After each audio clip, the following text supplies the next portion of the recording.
Radio Arson, une série de podcasts proposée par la bibliothèque de la Villa Arson.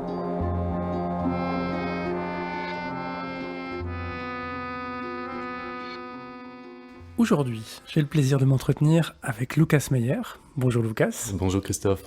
Lucas, tu as 32 ans, tu es artiste peintre, tu as eu ton diplôme il y a un peu plus d'un an à la Villa Arson, et tu étais lauréat du prix de la Fondation Francis Bacon, qui récompense tous les 2 ans un jeune artiste issu de la Villa Arson, dont la pratique inclut du dessin et de la peinture de façon, on va dire, prédominante.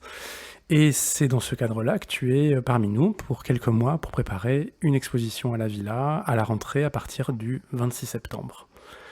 Donc merci, tu as accepté d'interrompre ton travail à l'atelier quelques instants pour répondre à mes questions. Merci beaucoup de m'avoir invité, c'est avec plaisir. Alors je te propose de commencer assez classiquement par les origines. Où est-ce que tu as grandi, Lucas ?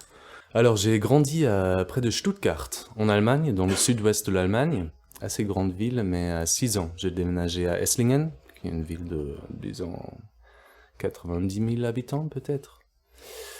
Où du coup, ouais, j'ai fait tout mon parcours d'école. Je peignais déjà beaucoup. Enfin, j'avais déjà un peu une idée que ça serait quelque chose que je veux continuer à faire. Une famille qui s'intéressait à l'art ? Oui, surtout mon père, je dirais, qui était graphic designer. Qui du coup peignait et dessinait beaucoup, qui avait un intérêt aussi très académique au dessin et à la peinture. Du coup, je pense qu'il m'a déjà pas mal formé ou qu'il m'a donné un peu des outils, des pistes, des idées de ce que ça peut être le dessin, la peinture, pourquoi ça peut être vraiment intéressant. Et je pense ça m'a inspiré quoi de toujours avoir ça un peu comme un hobby. Tu vois. Des souvenirs de sorties au musée ou des expositions de ton enfance qui t'auraient marqué ? Oui, je suis pas beaucoup allé au musée en étant adolescent. C'était moins ça, je pense, qui m'intéressait dans la peinture. C'était moins l'art dans un sens, l'art de musée. Tout ça, j'avais pas vraiment un accès à une scène contemporaine de l'art. Par contre, ce qui m'a toujours fasciné, je me rappelle très bien, c'était les peintures dans les églises, les sculptures, les peintures très monumentales, très grands, très impressionnants. J'ai toujours senti que là-dedans, il y avait une magie quoi, qui m'a fasciné. À part de ça, je pense vraiment mon intérêt pour un art contemporain ou pour l'art, c'est venu beaucoup plus tard, je pense. C'est venu vers mes 23 ans peut-être. À cette époque-là un peu plus. Donc tu as commencé tes études d'art en Allemagne ? Oui, exactement. J'ai commencé en 2016 à étudier à Kassel en Allemagne.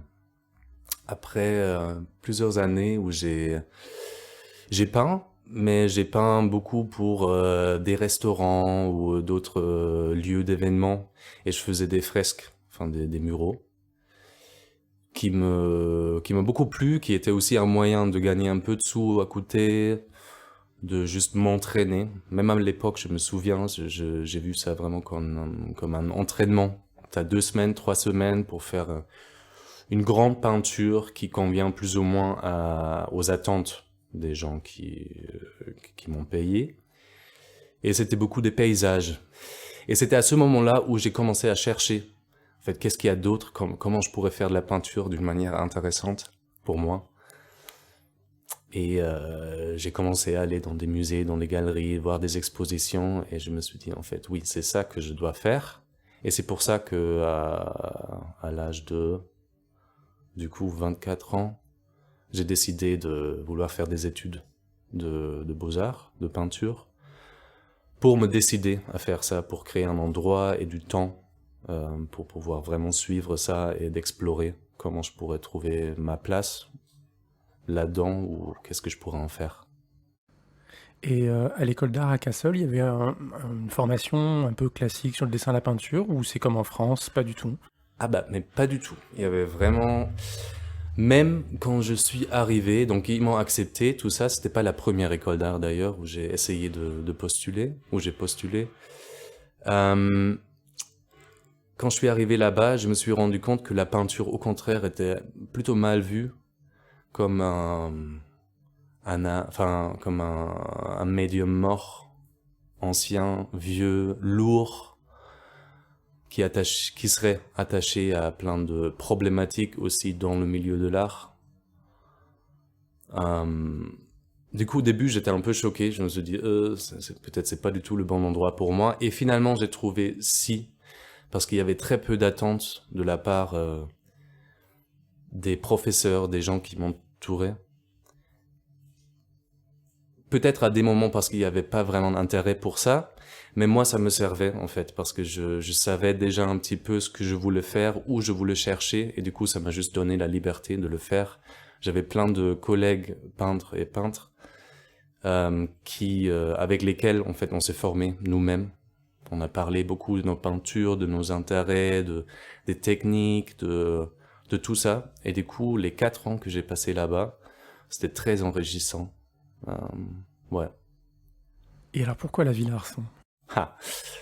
Je pense ça, je dois commencer un peu plus tôt. C'était en 2017, du coup, où j'ai commencé à venir ici dans le coin, à la frontière franco-italienne, avec un groupe d'amis et des gens que je connaissais pas encore. On a monté un collectif d'une sorte, on a fait un collectif de personnes pour essayer de soutenir vraiment essayer de comprendre déjà la situation des gens en migration qui sont coincés à la frontière franco-italienne, comme la France avait fermé ses frontières, et donc il y a une frontière dure, donc il y avait beaucoup de gens en galère, et on voulait trouver des façons d'être peut-être utile à des personnes. Relié à l'art ou pas du tout? Pas du tout, mais vraiment pas du tout. C'était dans un sens plutôt humanitaire. Je dis ça entre guillemets parce que je pense qu'il y a plein de façons différentes de s'engager là-dedans. On avait des idées, pas toujours très claires, mais bon.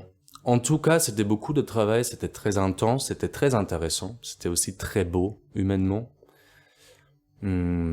C'était aussi très dur humainement. Mais du coup, bon, juste c'était important pour moi. Du coup, je revenais tous les 2 mois, disons, dans la région ici. Je restais 1 mois. Donc, plus ou moins, je passais la moitié de mon temps déjà ici en France. Et après quelques années d'études en Allemagne, je me suis rendu compte que je rentrais en Allemagne que pour étudier.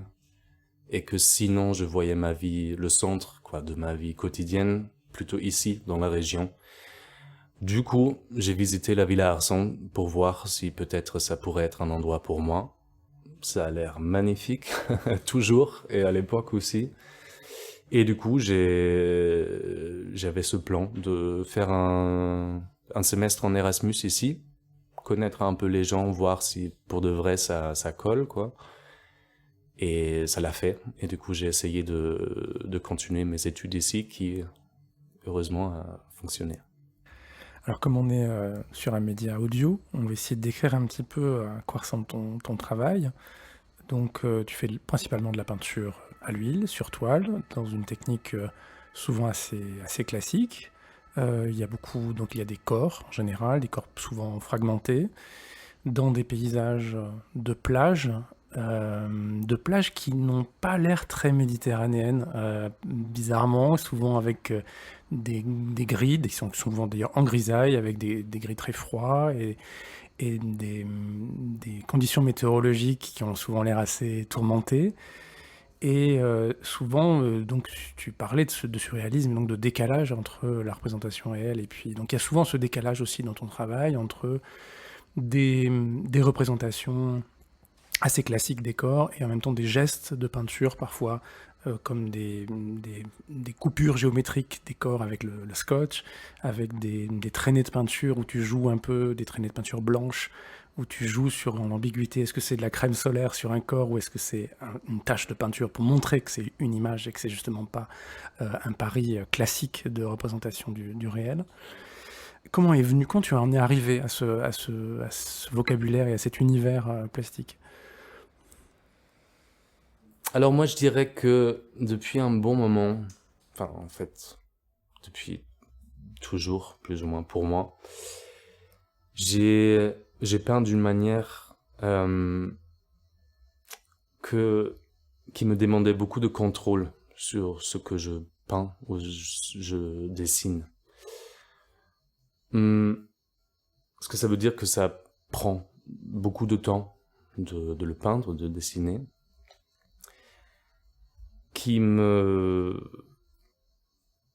ça me plaît en fait. Je trouve une tranquillité là-dedans. Ça me laisse le temps de réfléchir pas seulement à ce que je peins, mais à tout cet univers quoi dans lequel je peins. Mais à des moments, ça serait un peu sans fin, je crois. Si je me souviens bien, je suis arrivé un peu à des moments où ça m'ennuyait presque, enfin de devoir peindre jusqu'à la fin, enfin de devoir tout montrer avec cet degré de détail. Je voyais pas le sens en fait, parce que je me suis rendu compte que c'est certains endroits de la réalité qui m'intéressent visuellement jusqu'à ce point-là que je veux mettre ce temps-là. Et aussi que j'ai une vision assez claire en fait pour pouvoir mettre autant de temps dedans. Et donc à 6 ou 7 ans peut-être que j'ai commencé à du coup introduire des gestes un peu plus bruts, un peu moins contrôlés, un peu plus spontanés dans la peinture. Ça a pu être tout et n'importe quoi au début, mais assez vite je me suis rendu compte que de couper des éléments, surtout des personnes, des humains que je peignais, que en fait j'enlevais pas vraiment, enfin j'enlevais quelque chose du corps, de l'image, mais pas de la peinture. En fait, enlever un morceau d'un corps, par exemple, ça peut ajouter quelque chose à cette peinture-là, parce que tu formules pas jusqu'à la fin. C'est comme commencer une phrase qui déjà veut dire quelque chose, mais de pas la finir. Bon, ça peut être frustrant, mais j'essayais et j'essaye toujours de le faire d'une manière que c'est pas frustrant, mais plutôt que ça permet à la peinture ou à la phrase de dire plus que ça. Enfin, un peu de laisser, très classiquement, de laisser de l'espace pour l'observateur, l'observatrice, de remplir un petit peu. Et pas forcément de remplir sur l'image, mais de se demander pourquoi il n'y a pas tout montré. Qu'est-ce qu'il y a qui n'est pas montré.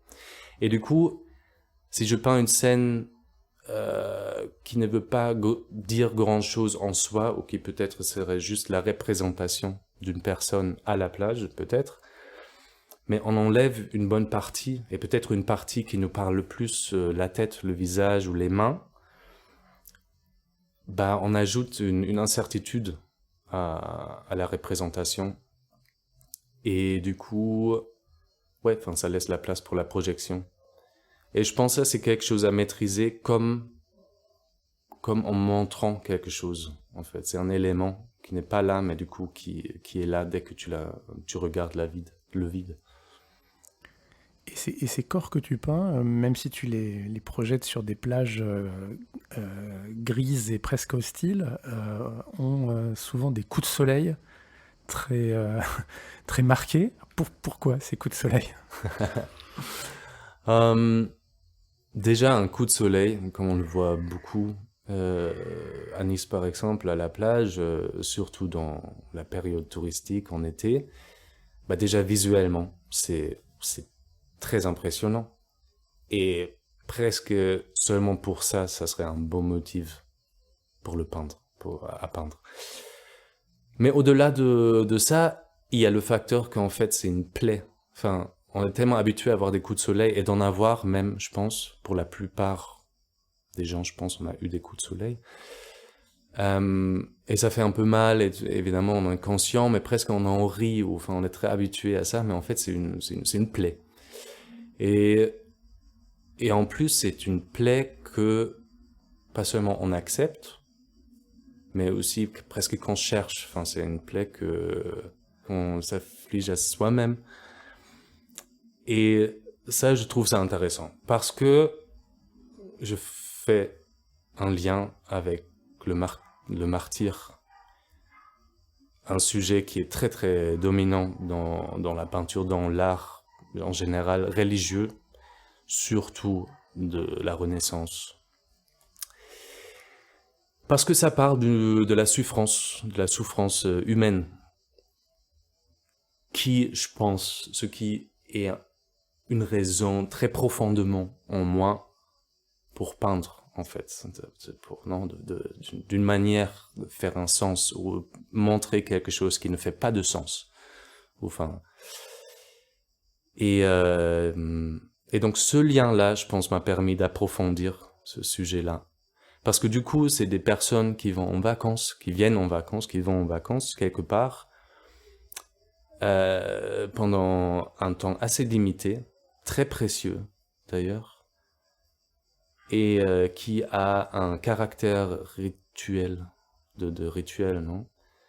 Et dans ce temps de ritualiser, on cherche ces brûlures, quoi, de se brûler à la plage, presque comme preuve qu'on on a fait les vacances dans le sud. On est vraiment, peut-être pour un statut social que je peux me permettre d'aller là et là faire des vacances où je sais bien vivre, je sais profiter de la vie.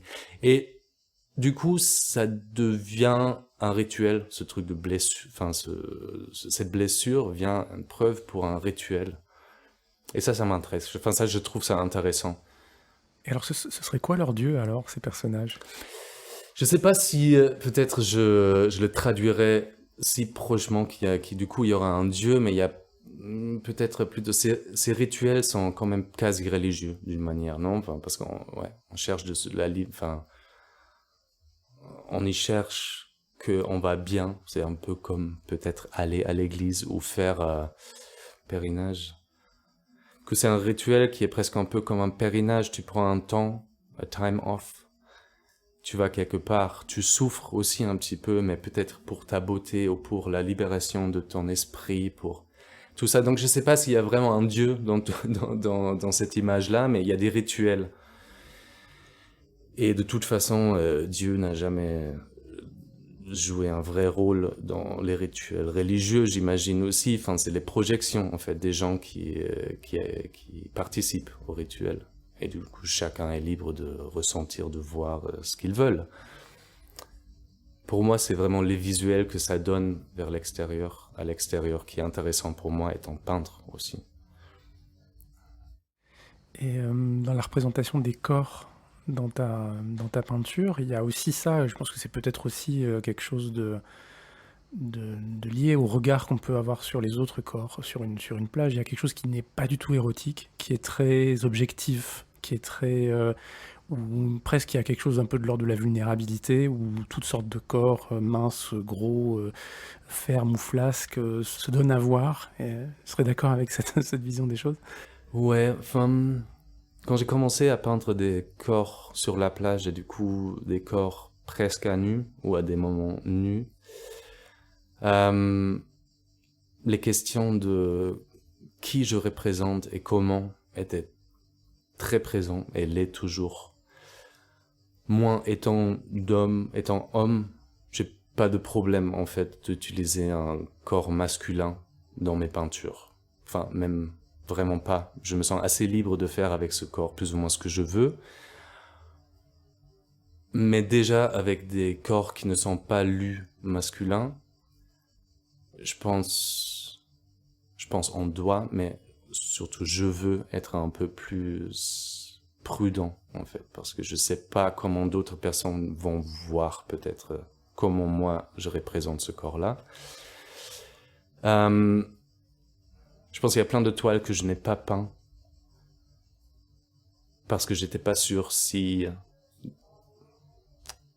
dans un contexte social et politique ça donnerait ce que je veux que ça donne.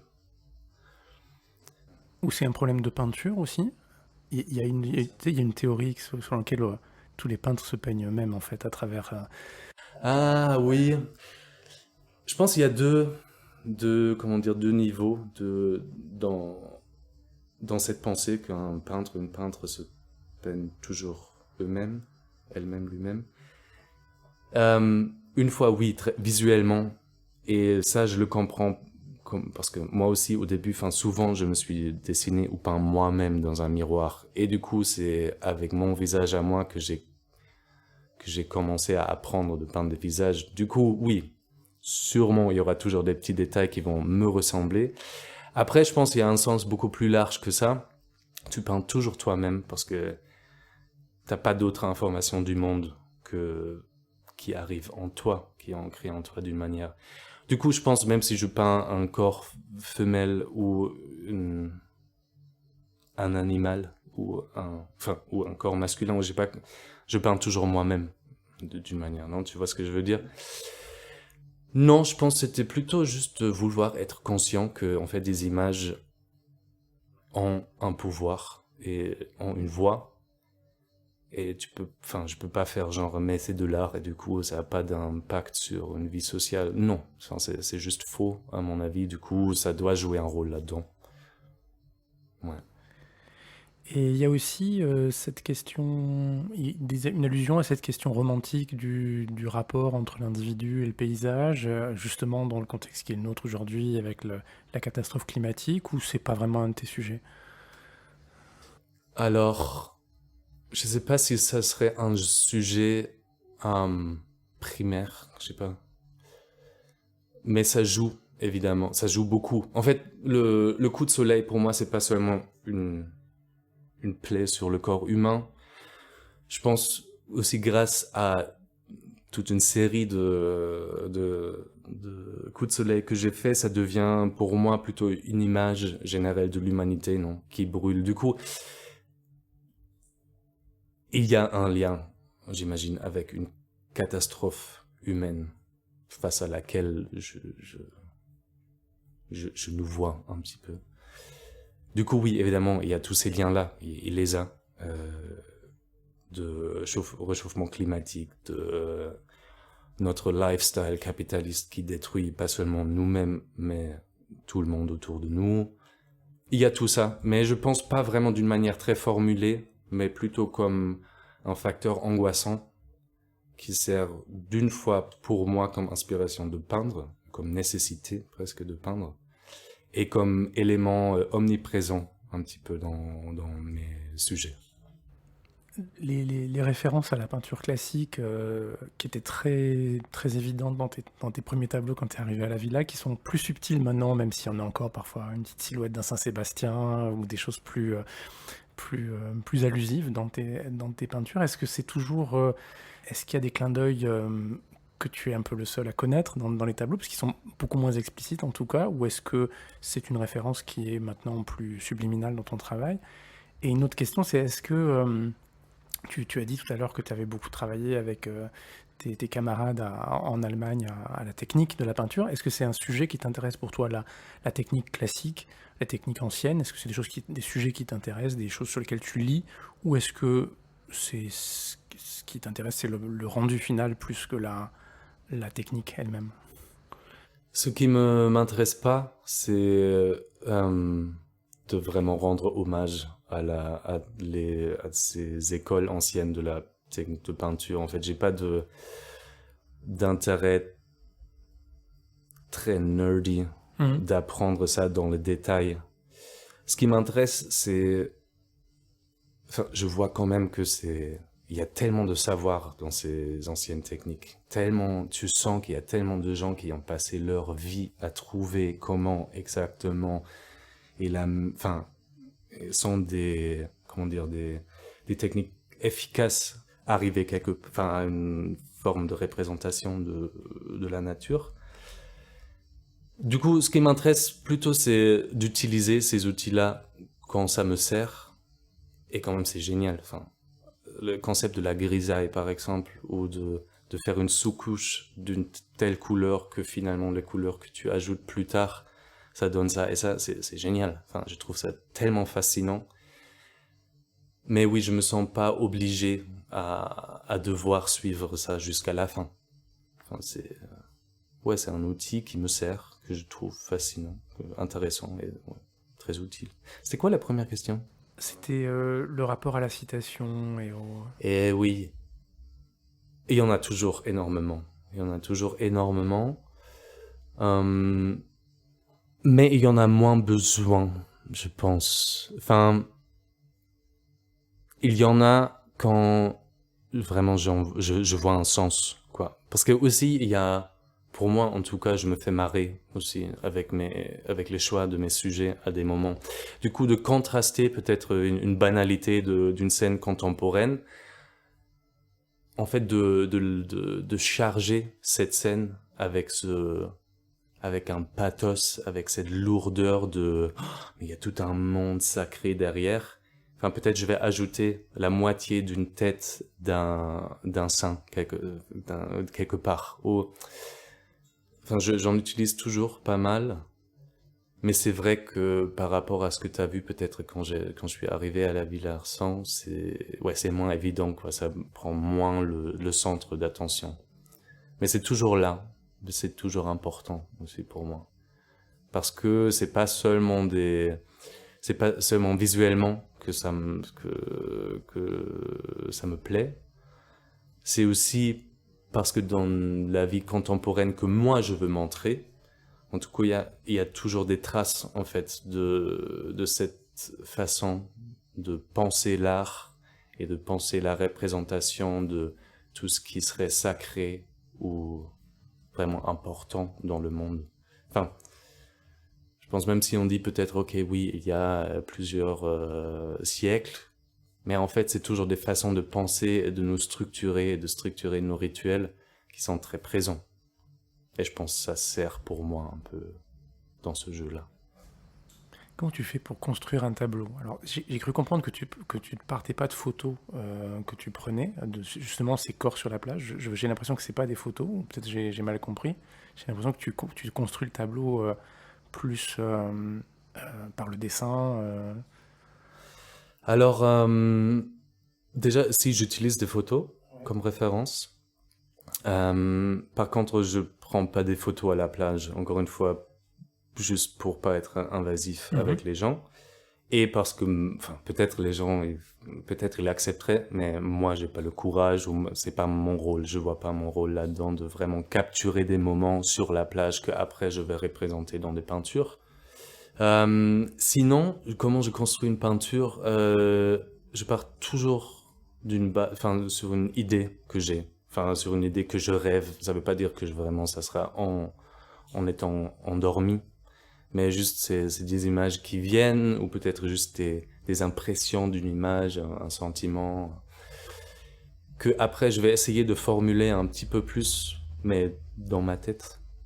Tu fais pas de croquis vraiment? Je fais vraiment pas de croquis sur papier ou quelque chose comme ça, parce que je devrais le faire dans le même format que la peinture, sinon ça sert pas à grand chose, parce que pour moi une petite toile c'est différent qu'une grande toile, ça marche pas de la même manière. Du coup, si je fais un dessin sur un format DIN A4 d'une toile qui finalement va faire 1m20 sur 1m70, je sais pas si ça me sert. Enfin, je vois pas ça très utile pour moi. Du coup, ce que je fais un dessin très rapidement, une esquisse sur la toile avant que je commence de peindre, pour voir si tout ce que je veux voir sur la toile trouve sa place, si la composition est bonne comme ci, comme ça, et peut-être à ce moment-là, je vais faire plusieurs dessins sur la toile, non? Enfin, je vais l'effacer, je vais le refaire.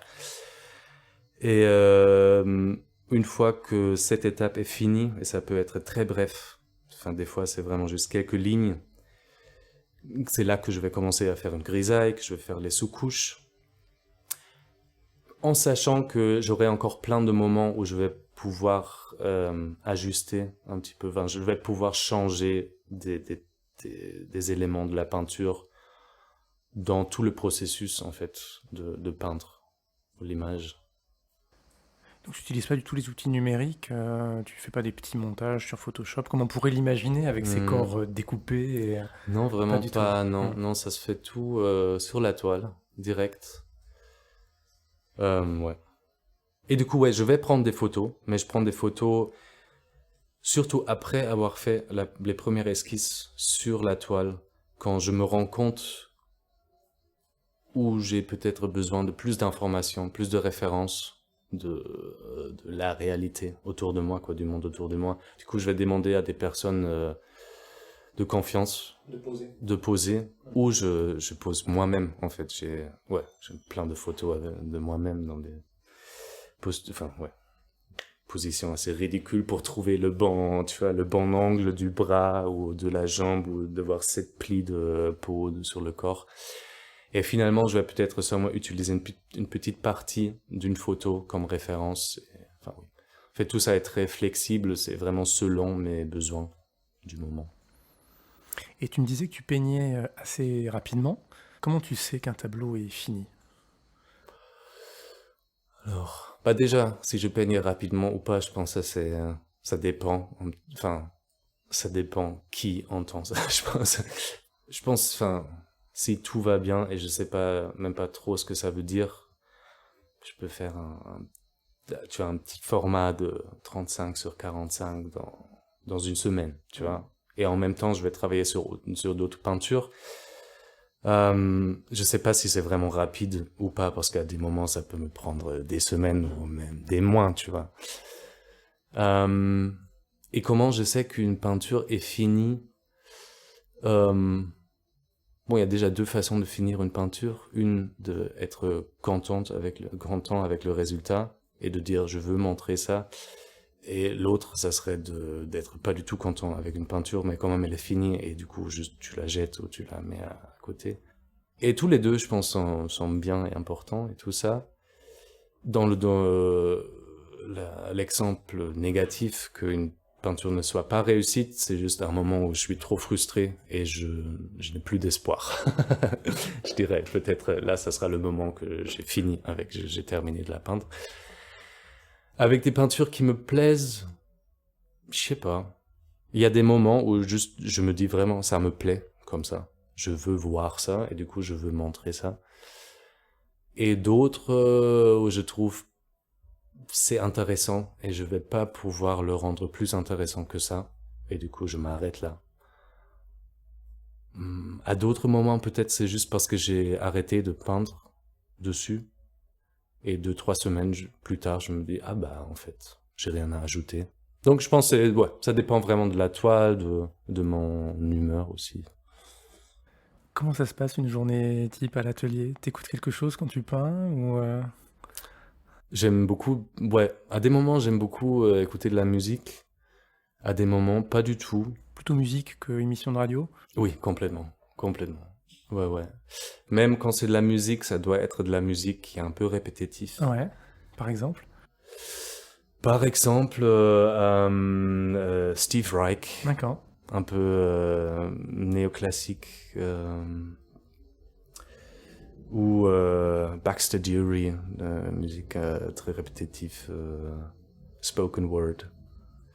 Mais du coup, ou en même temps, tu peux très bien ignorer un peu les mots. Je pense que c'est ça, en fait. Cette musique, elle doit me servir comme un tapis sur lequel je peux me poser. Et ça peut rarement, à des moments ça m'arrive, mais ça peut rarement être Frank Zappa. Ça vaut la peine de vraiment écouter. Et même tu dois l'écouter. Mais aussi souvent juste en silence, en fait. Ouais. Et t'as des horaires ou pas vraiment? J'essaye d'en avoir parce que je sens que c'est sain, juste pour moi, mais aussi pour l'art que je fais. Du coup, le meilleur jour, je dirais, ça serait je commence à 8h30 le matin, je travaille 4 heures, je prends une bonne pause déjeuner, je travaille encore 3 heures, je prends un petit apéro et le soir je peins encore 2 heures. Ça serait parfait. Bon, après ça fonctionne pas toujours comme ça. Mais en tout cas, j'essaye de maintenir au moins un quotidien de 6 heures au moins de travail ou de temps dans l'atelier, même si j'ai autre chose à faire. Et ouais. Et la solitude du peintre, c'est un plaisir ou c'est un truc subi? Pour moi, peut-être c'est même la raison pourquoi je fais la peinture. Non, je rigole, mais non, pour moi, j'en profite. Mais généralement, de la solitude, j'en profite beaucoup. Et de peindre, pour moi, c'est même essentiel d'être seul. Sinon, je pense la seule forme parce que je suis en confiance, du coup, avec moi-même, avec ma peinture, quand je suis seul. Seule autre option, ça serait d'être avec des gens qui, tu sais, respectueux et tout ça, mais du coup, ça doit être des gens que tu connais bien, qui te connaissent bien aussi, et ça, c'est très, très rare, non? Et, je sais pas, sinon, je pense trop à d'autres choses. Et justement, comme tu n'es plus à l'école depuis un an, est-ce qu'il y a encore dans ton entourage des regardeurs ou des regardeuses qui jouent un rôle dans ton travail, dans tes choix sur un tableau, ou est-ce que tu as des gens comme ça de confiance à qui tu te poses des questions parfois? Heureusement, oui. Ouais. Oui, j'en ai pas mal. Même, je pense plus maintenant, après les études, que pendant les études. Parce que oui, pendant les études, tu sais, il y a tellement de gens qui voient ton travail, tellement de gens qui commentent dessus, tellement de gens qui le font d'une manière où, t'aurais mieux fait de pas l'entendre. Dans les pires cas, pardon, c'est un peu méchant.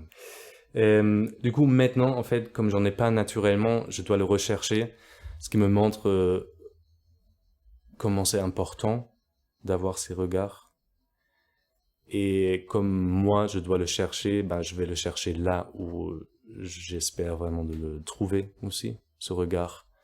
J'en ai plein. Ça peut être ma compagne, ça peut être des amis proches, des amis artistes de l'Allemagne ou en France ou ailleurs. Et c'est assez beau aussi, je trouve, même avec les réseaux sociaux, Instagram et tout ça. Bon, évidemment, c'est toute une machinerie de se montrer, de chercher des compliments et tout ça, mais en même temps, ça permet aussi juste de partager. Moi, j'adore de mes amis, copains, copines, peintres, artistes, de juste voir de temps en temps ce qu'ils font, sans forcément aussi de devoir dire quelque chose là-dessus ou Mais ouais, non, il y a un échange constant avec plein de gens que j'apprécie énormément. Et aussi d'ailleurs, toujours aussi des professeurs anciens.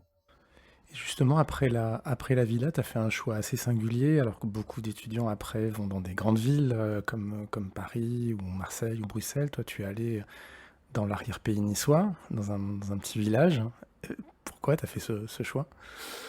J'ai habité déjà pendant mes études aussi, et j'y trouve la solitude, déjà. Et peut-être c'est plutôt personnel, en fait. Les grandes villes, ça me stresse, tout simplement. Je peux très bien en profiter pendant une semaine ou deux, mais après, ça me fatigue énormément. Et je sais que, du coup, quand je suis fatigué et je suis surchargé, un peu dans le cerveau, j'arrive pas à bien travailler.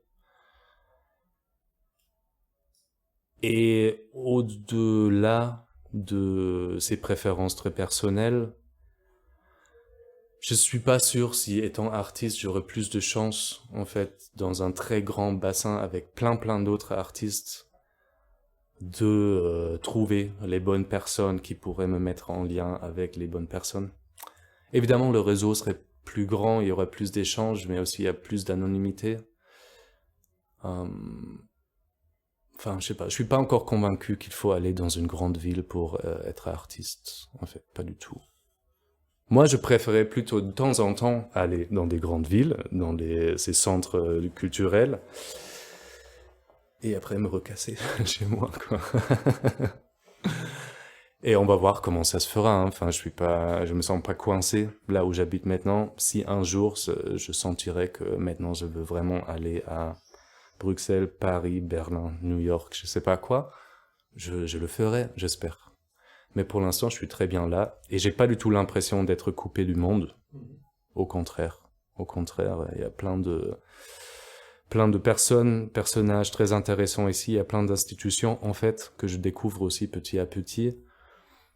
Et ce fait-là qu'il y a un peu moins de personnes, peut-être il y a aussi un facteur presque positif là-dedans, parce que tu sais que, tu connais des gens, je pense, peut-être plus rapidement. Je suis au début de quoi que ce soit ici, mais je sens que peut-être il y a un peu de ça aussi, hein, que ça, en fait, ça peut être cool, ça peut être bien. Est-ce qu'il y a des peintres que tu regardes dans la scène contemporaine? Oui.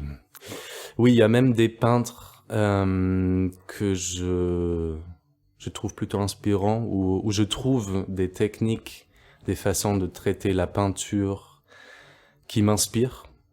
Entre autres, je dirais en ce moment, il y a par exemple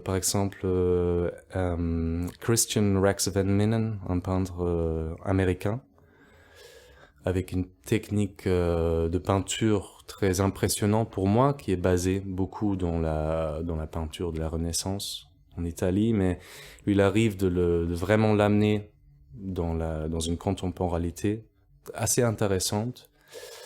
Je pense qu'il fait partie de tout un mouvement un peu surréaliste, moderne, qui est très ancré dans l'art classique, disons.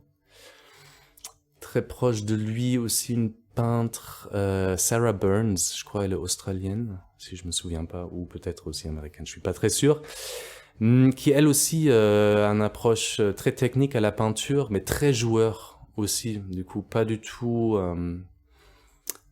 rigide, très très souple, très. Tu pourrais te décrire à quoi ressemble son travail? Je dirais qu'elle choisit ses motifs c'est toujours des humains, des personnes qu'elle déforme en fait. Du coup, je sais pas, il y aura un œil qui sera complètement exagéré, qui sera très grand.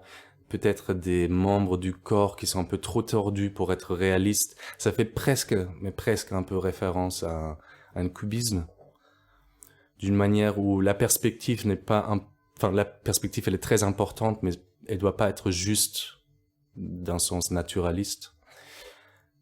Ce qui, ouais, je sais pas, c'est un jeu, je trouve, très intéressant entre un ultra-réalisme et d'une abstraction de ce réalisme-là. Ça donne, c'est comme si ça mettait la lumière sur vraiment la personnalité, enfin la différence entre les personnes. Et juste le fait d'une manière qui est très beau à voir, qui est très joyeux.